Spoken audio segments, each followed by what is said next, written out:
Mesa. Ya, bos. Nak tanya satu perkara Bang Ojak.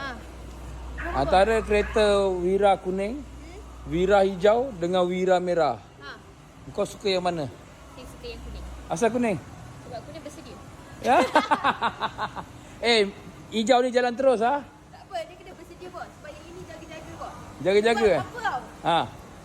Tadi saya bawa, bos, kereta ni. Saya alihkan dia masuk sini. Kau pandai sampai kaki kau? Bos! Bos nak tengok saya bawa ke, bos? Tak.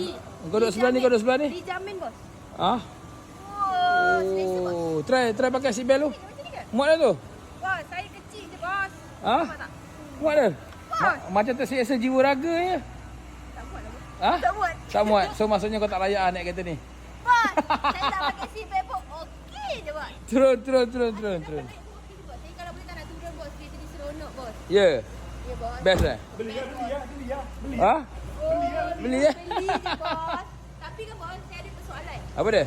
Kenapa door trim dia macam ni? Oh, yang ni aku tanya owner lah. Oh.